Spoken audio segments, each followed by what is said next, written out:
From the Library of Congress in Washington, D.C.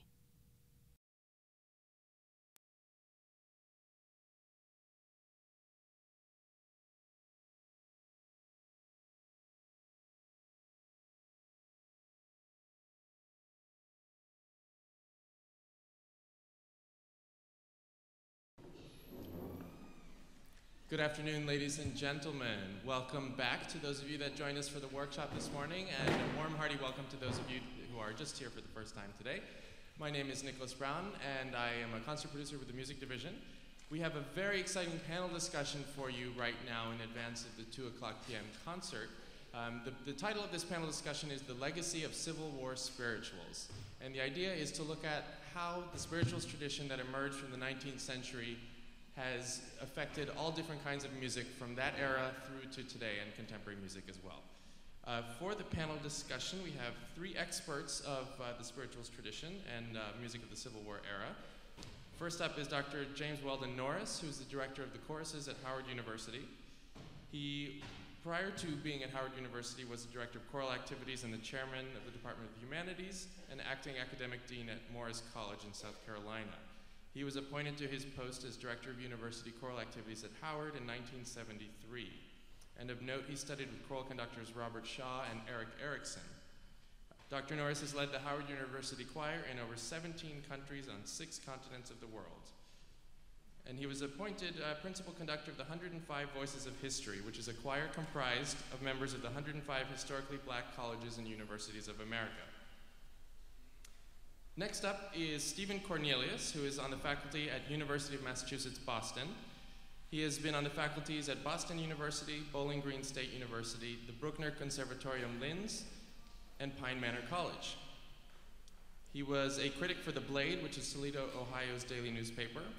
And of note, he published the book Music of the Civil War Era.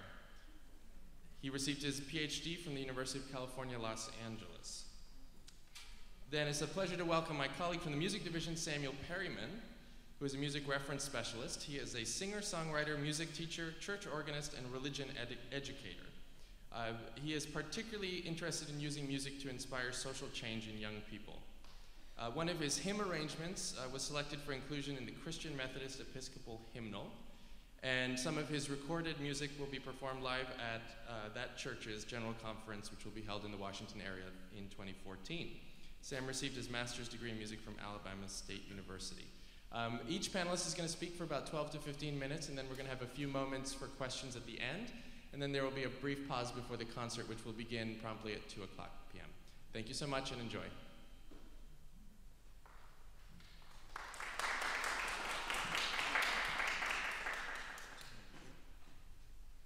Well, I've been selected to go first.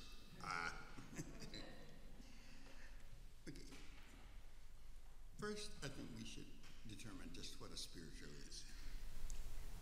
What is a spiritual? The current edition of the New Groves Dictionary of Music and Musicians defined the term spiritual as I quote, as a type of folk song which originated in American revivalist activities between 1740 and the close of the 19th century. The term is derived from spiritual songs, a designation used in many publications to distinguish the text from metrical psalms and hymns of traditional churches, end quote. This well defines a white spiritual, a genre which would be a topic of another entirely different series of discussions and lectures. The Grove article further discusses the white spiritual, and I quote, as having evolved around 1800 from camp meetings, usually held in an open, rural setting.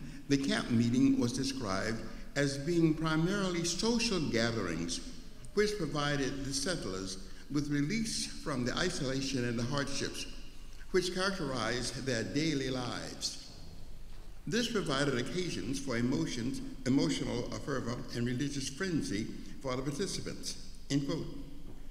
Obviously, some of these characteristics may also be seen in spirituals in the Negro church and Negro spiritual and the Black worship service on Sunday morning. However, as we proceed, we will find out that much more and in many instances is used or discussed when we look at the Negro spiritual.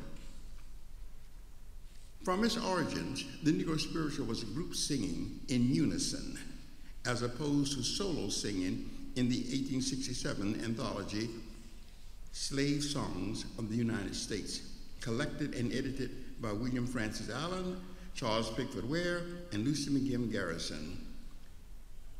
And it is said that the vocal beauty, as well as the unusual technical aspects of the group singing by slaves in the deep southern states were described. The descriptions were often somewhat demeaning, perhaps because of a lack of knowledge of the African music and textual idioms, or because of the former slave status of the creators of this music. In his book, The Souls of Black Folk, the great sociologist and historian W.B. Du Bois wrote, and I quote, "They came out of the South, unknown to me, one by one, and yet at once I knew them as of me and of mine. Then in after years, when I came to Nashville, I saw the great temples builded of these songs towering over the pale city.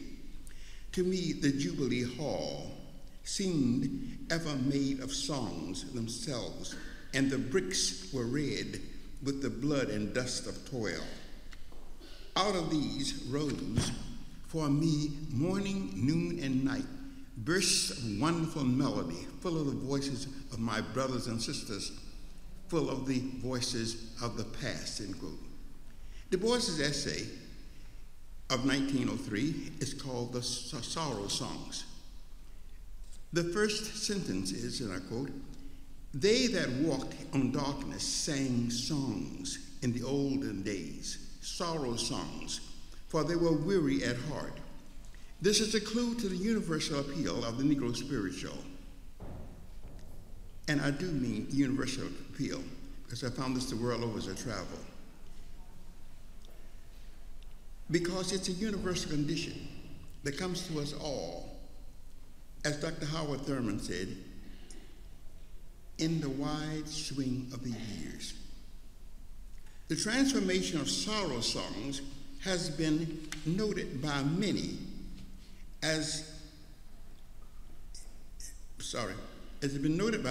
but the one that I find quite apt is from a Hasidic tradition.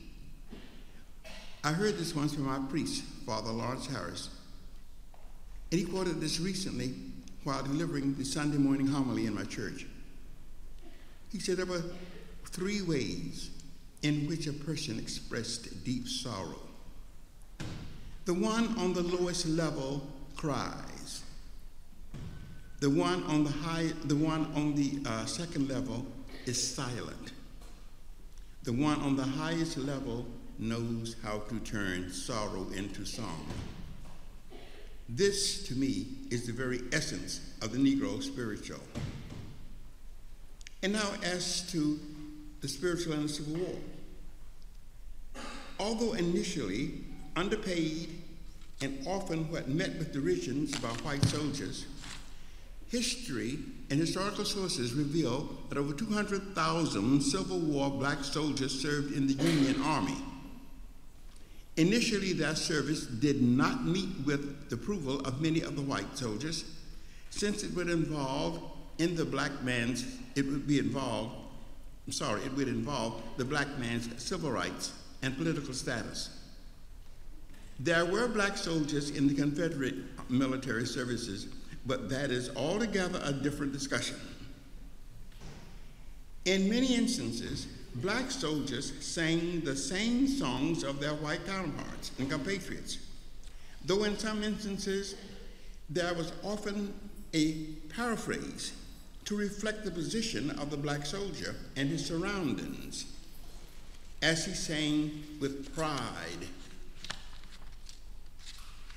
As for the songs of the Esprit de Corps,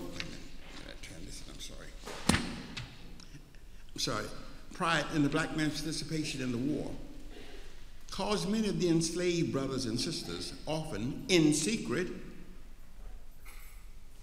to turn the old sorrow songs into a much more defiant text of great determination for the socioeconomic conditions of change and freedom. Please listen to the following example of a slave lament, "No More Driver's Lash for Me," from around 1862, from the coast of South Carolina. This will be performed by two of my students, Ariana Melton, mezzo-soprano, and Etienne Lashley, baritone.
Songs of the esprit de corps of the black soldiers, I wish to quote the distinguished late great African American historian Benjamin Quarles in his book The Negro and the Civil War. And I quote, "That their freedom was the object of the war was a dominant conviction, for they were a believing people.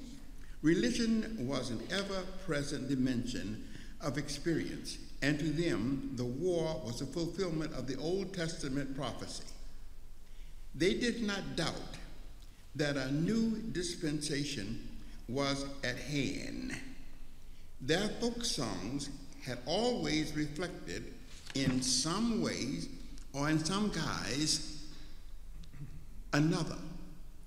This longing for freedom, now that the day of reckoning was at hand, they sang with fervor, and the old spiritual, 'We'll fight for liberty, we'll fight for liberty, we'll fight for liberty when the Lord calls us home.' Slaves in Georgetown, probably in Georgetown, South Carolina, were thrown into jail for voicing this song or singing it in 1861.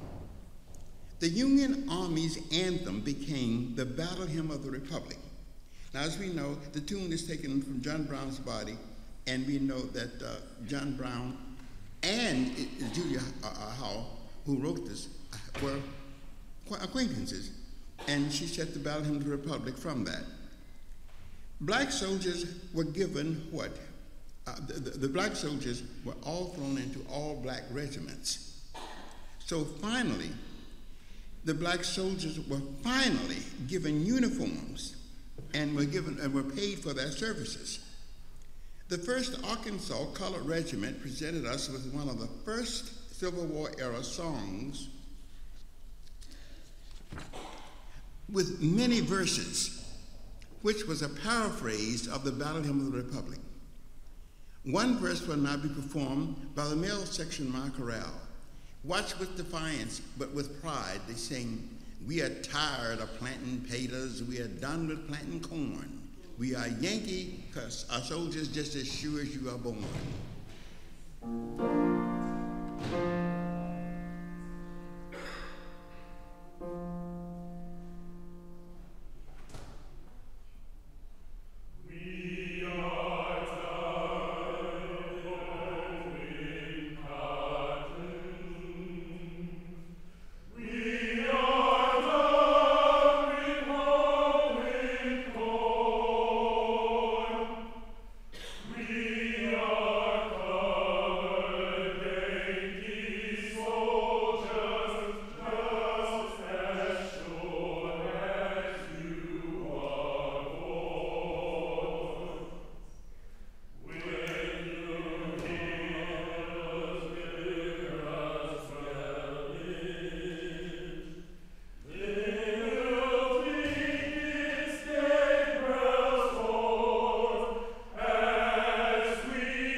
Around the time of the Civil War, the Negro spirituals were being heard outside the black community in the South, but especially now in the northern states.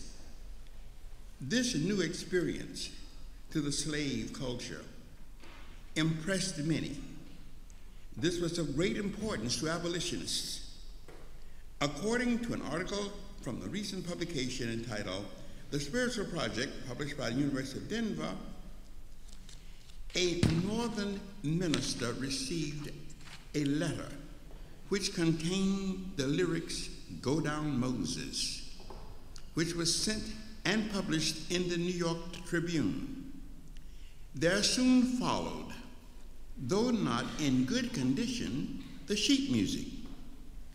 This publication proved to be of great importance to abolitionists, and it was hard evidence that slaves really wanted freedom. According to that article, this powerful text led to the publication of the much heralded, although I consider somewhat controversial, previously mentioned slave songs in the United States. The slave's quest for freedom was deeply rooted in the biblical characters of the Old Testament. As the late Howard University educator and author Dr. John Lavelle states in his epic publication of 1972 entitled "Black Song, The Forge in the Flame," that their greatest hero was Moses. Moses. And the greatest devil was Pharaoh. As Dr. Lavelle states, and I quote, "Nearly every song about Moses is intended to chide Americans, South and North, about permitting slavery and to issue a stern warning that slavery would not be indefinitely tolerated. Therefore, Go Down Moses, a spiritual obviously influenced the black participation, influenced by the black participation in the war, the dangerously bold yet successful trips of a Harriet Tubman, and an ever now more emboldened quest for freedom. It is not a sorrow song.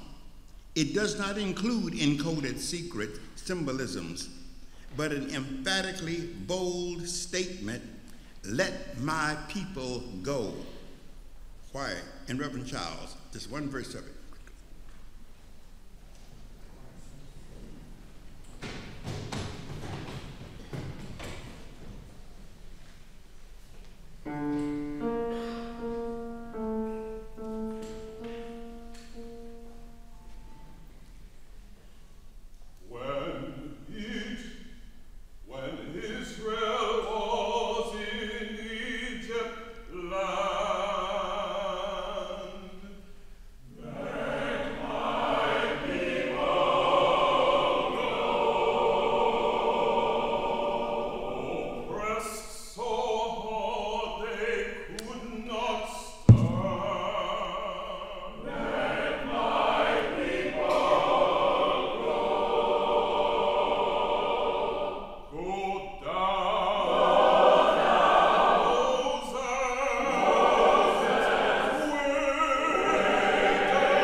Thank you, Dr. Norris and the wonderful vocalists.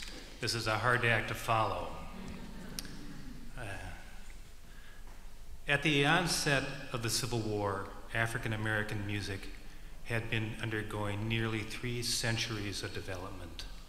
The sounds were new, neither purely African nor European, but with elements from each.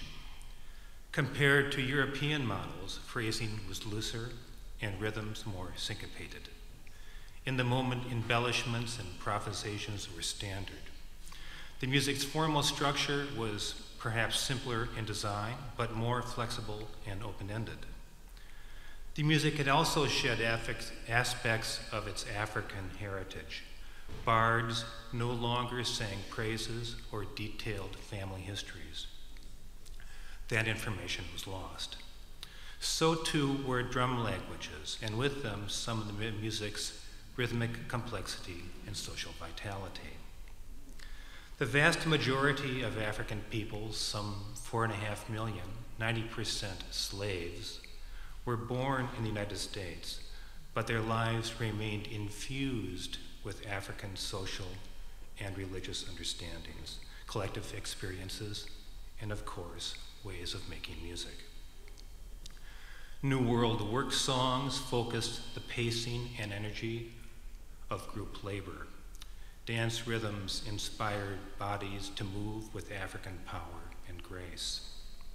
Religious music adopted Christian imagery of God and the devil, oppression and salvation, but reframed those ideas into African understandings of a dynamic and involved God, one to be approached and consequently moved with intensity of spirit. Curiously, while African American musical and dance styles had been parodied by blackface minstrels, at least since the 1830s, it was not until the Civil War that more than a tiny percentage of Northern whites began to have direct contact with and take serious notice of the real music of African Americans. They encountered a rich tradition. Spirituals were based on biblical verses, of course, but often embedded within those ancient images were new ones of secular freedom. Back to the spiritual Go Down Moses invites comparisons between the fate of the ancient Israelites and the modern oppression of African American slaves. Tell old Pharaoh, let my people go, they sang. Of course, the symbolism is obvious. Go Down Moses, one of the first spirituals to become known to a white audience, when in October 1861, 6 months after the attack on Fort Sumter, The first stanza of that spiritual was printed in the New York-based newspaper, National Anti-Slavery Standard. Shortly afterwards, 20 more verses were published in the New York Tribune, and in December, the Standard published a music transcription. White Northerners had been aware of African American music makers, but mostly they only knew those who conformed to Euro-American musical styles, bandmasters like Frank Johnson, vocalists like Elizabeth Taylor Greenfield, also known as the Black Swan, and Connecticut's Lucas family singers, which occasionally sang with the Hutchinson family singers, another abolitionist group. The Civil War emancipated both slave and music. This process unfolded both North and South. Escaped slaves sought and generally received protection under Union armies. Such people were considered as contraband or spoils of war, a legal sleight of hand that effectively overrode the Fugitive Slave Act of 1850. What were the soldiers hearing? This September 1861 account, which appeared in Dwight's Journal of Music, normally dedicated to European classical music. Here's what he wrote. It is one of the most striking incidents of this war to listen to the singing of groups of colored people in Fortress Monroe. Last evening, I passed around by the Fortress Chapel, where most of the contraband tents are spread. There were hundreds of men of all ages scattered around. In one tent, they were singing, one man leading, while some 10 or 12 others joined in the chorus. The hymn was long and plaintive, and the air was one of the sweetest minors I have ever heard. It would have touched many a heart if sung for the audiences who appreciate the simple melody of nature, fresh and warm from the heart. All was as tender and harmonious as the symphony of an organ. Such experiences must have been sobering.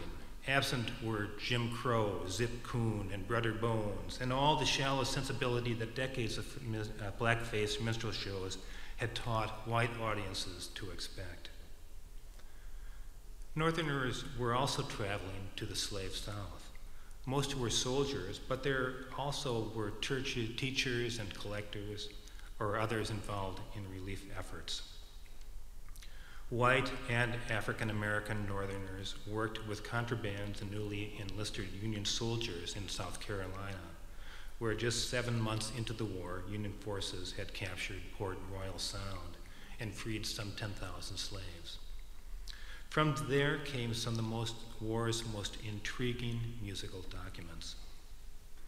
Beaufort served as the hub around which a coterie of fascinating personality formed.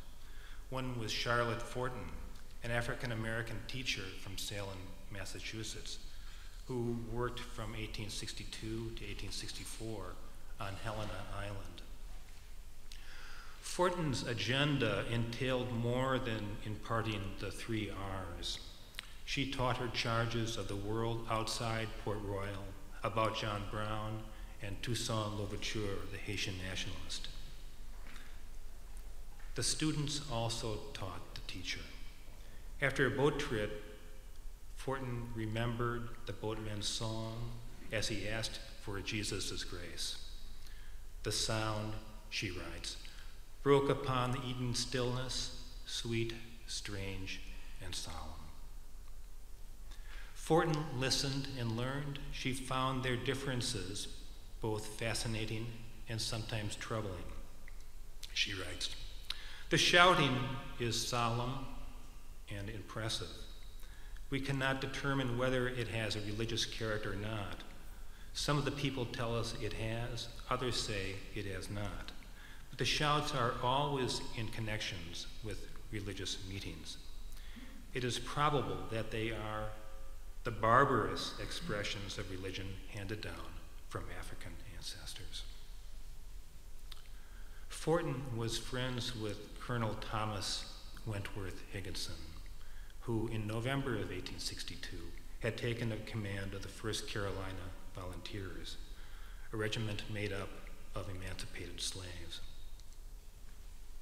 Higginson and all the officers were white in this regiment. Higginson also wrote compellingly about what he heard. This from a December diary entry. He says, "All over the camp the lights glimmer in the tents, a flute stirs, a drum throbs, and from a neighboring cook fire comes the monotonous sound of that strange festival, half powwow, half prayer meeting, which they only know as a shout. The fires are usually enclosed in a little booth, like an African hut, crammed with men singing at the top of their voices in a quaint, monotonous, endless Negro Methodist chant. All is accompanied with drumming of feet and clapping of hands. Men quiver and dance, sometimes join. A circle forms, winding round, with some in the center, some tremble and stagger on. They whirl, caper sideways, always circling. The circle enlarges, louder grows the singing, rising shouts of encouragement come in, half bacchanalian, half devout. The ceaseless drumming and clapping in perfect cadence goes steadily on. A little later, Higginson continues, "We abolitionists had underrated the suffering produced by slavery among the Negroes, but had also overrated the demoralization."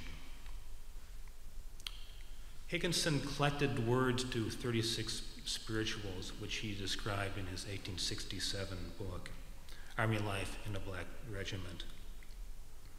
There he documented African American music's spontaneity and social groundedness. A spirituals and variations were endless, he learned, quote, often straying into wholly new versions. He found the composition process just to be stunning as he watched entirely new pieces of music formed in the moment according to the situation. Also in the area were William Francis Allen, Charles Pickard Ware, and Lucy McKim Garrison, who also in 1967 published slave songs in the United States. Allen and company admitted their transcriptions were, quote, but a faint shadow of the original. They write, "The intonations and delicate variations of even one singer cannot be reproduced on paper, and I despair of conveying any notion of the effect of a number of people singing together, especially in a complicated shout. There is no singing in parts as we understand it, and yet no two appear to be singing the same thing." Up in Virginia in 1864, Boston journalist and historian Charles Carleton Coffin, traveling with Grant's army, published the following observations of contrabands who attached themselves to the Union forces. He writes, "The Negroes came from all surrounding plantations, some driving a team of skeleton steers or wall-eyed horses attached to rickety carts and wagons, piled with beds, tables, chairs, pots and kettles, hens, turkeys, ducks, women with infants, and children trotting by their side." He continues, "It was a Sabbath day, bright, clear, calm, and beautiful. There was a crowd of several hundred people at a deserted farmhouse. A young man took the center of the room. The women and girls stood round him. He began to dance, jumped up, clapped his hands, slapped his thighs, whirled round, and stepped upon the ground. 'Sisters, let us bless the Lord. Sisters, join in the chorus,' he said, and led off with a kind of recitative, improvised as the excitement took him. And so it went on for half an hour, all dancing, clapping their hands, tossing their heads. It was the ecstasy of action, a joy not to be uttered but demonstrated. The old house shook in all its joints." It seems that music, though always different, in that it was always in the moment, was also, in many ways, the same. Fortin's, Higginson's, Coffin's descriptions are virtually interchangeable. As the sinews of Southern authority weakened, similar scenes must have taken place virtually everywhere as the advancing Union Army went. Freedom rang. About a year and a half earlier, on December 31st, 1864, the day before the Emancipation Proclamation took effect, and upstairs there's an early draft of the Emancipation Proclamation in the Civil War exhibit. Before it took effect, thousands of freedmen and former slaves who had joined in singing Go Down Moses at a DC contraband camp. Following several renditions of that particular piece, a woman came forward and sang a song that asked for action of a quite different nature. She sang she hoped the devil would do some good for a change, that he would catch Confederate President Jefferson Davis. Thank you.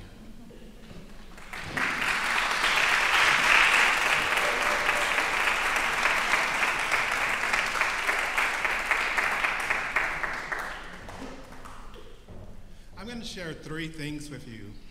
The first is how to contact the music division, how to get music from us. And the second is I want to talk to you about the Spirituals Index, which is a card file in the music division that helps people locate spirituals. And I'll wrap this up by sharing a couple of treasures that's from our collection. How to contact us. There are several ways. One, you can go online, log on to loc.gov. That's the easiest way to remember how to get to the library's homepage. And you'll see a link that says Ask a Librarian if you want to send us a question. There are other ways of reaching the music division, and I tell people often the easiest way to get to us is to do a Google search and type Library of Congress Music Division, enter, and then the first hit will take you to our homepage. And that's the easiest thing to do. We want to make it easy so that you can get to us. I'd also like to talk to you about how to get music from us once you're at our page. Once you're there, you'll see a link that says Ask a Librarian, as I indicated. Also, when people come to the library or when they visit the library, one of the things that we ask them to do is to get a reader card and then come to the division which they want to do their research. That's for people who actually come. There are ways to also get information from us by correspondence. And you'll see all of this on our website. You can send us the Ask a Librarian question, or you can write a letter to us and mail it. You can send us information through fax, or you can call us. Our hours are from 8:30 until 5 on Monday through Saturday. The music division is open now. We're located across the street in the Madison building, and we certainly do look forward to people coming and sharing with us and getting assistance from us as well. The Spirituals Index. The Spirituals Index is a card file in the music division or the performing arts reading room. So once one walks into the reading room, he or she will see a card catalog with lots of pull-out drawers which you can use to find music. 4 of those drawers are labeled Spirituals Index, and those are the ones that I want to talk about. It's kind of a well-kept secret, and this is a great time, I thought, to tell you about it. There are about 2,000 cards that are in those files, and I like to describe what's the contents of those cards are. In the first drawer, about the first 200 cards are index cards that list sources of songbooks that's in our collections. And then we have a listing of individual titles of the contents of those songs that follow, and that's how it becomes 2,000. And I think it's a very important resource because a lot of times when people are looking for spirituals, they don't necessarily find them because we have a lot of music, and you'll need to get assistance from a librarian in order to actually find them. We have a good example. I want to give you a good example. There, yesterday, an individual who's also here today actually called the music division, and I answered the phone during office hours, and he was interested in getting some spirituals, and he said that he couldn't find them online. He was online searching for the spirituals, and he couldn't find them. And that was a great opportunity for me to tell him about the Spirituals Index. Interestingly, he was able to come to the music division and actually get them, and I was able to show him how the index actually works, and so that was a real good example. The index is also important because it indexes the songs in the songbook, not only by title, but by first line as well as the first lines of the refrain. And so if a person came to the library and wanted a song, but they didn't know the title of it, but they knew the first line, then we could also find it that way. So it's very useful.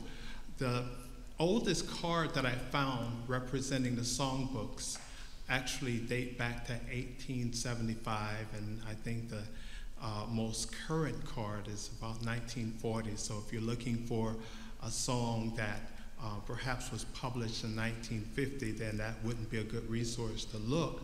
But there are so many other places to actually find music.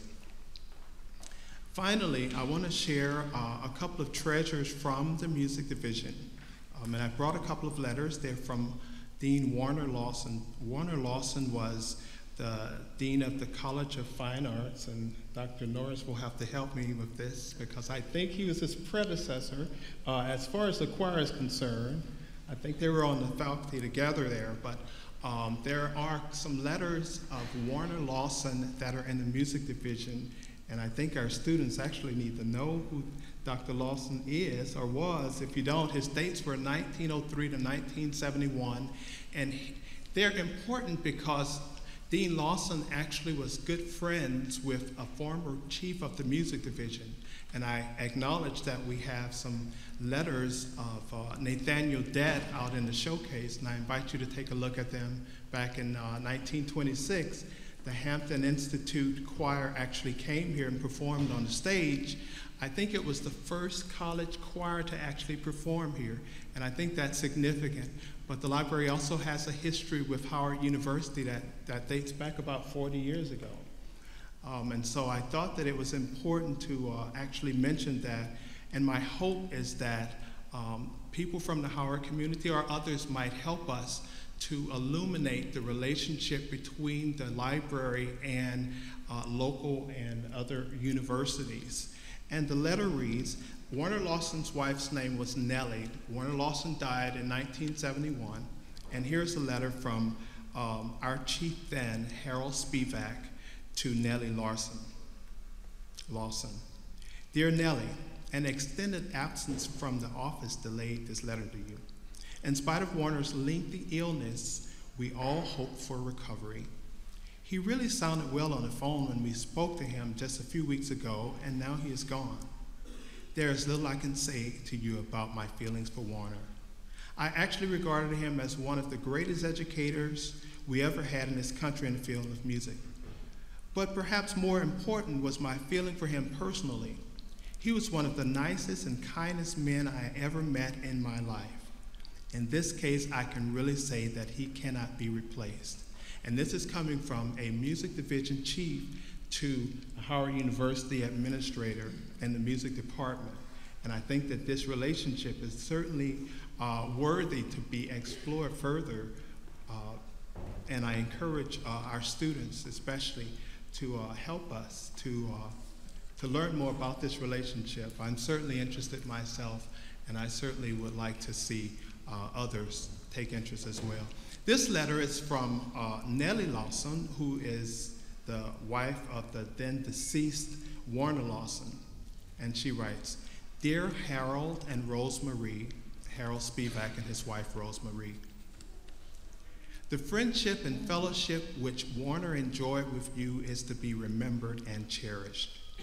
Your kind thoughts, your concerns, your friendships during Warner's illness was greatly appreciated and helped make the anxieties and tensions lighter. It may be as well that you did not see him, and now you can remember him as being in fairly good health.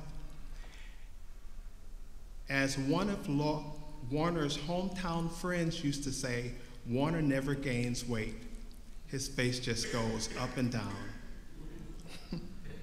And I could read the letter on, but the point is that there is a relationship, and it certainly is worth exploring, and we certainly do invite Dr. Norris and others to help us to continue to explore more about the relationships between the African American, especially universities and the music division, because there is one and there has been one for many years. Thank you.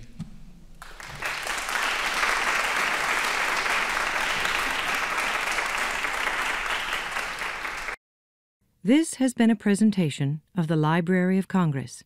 Visit us at loc.gov.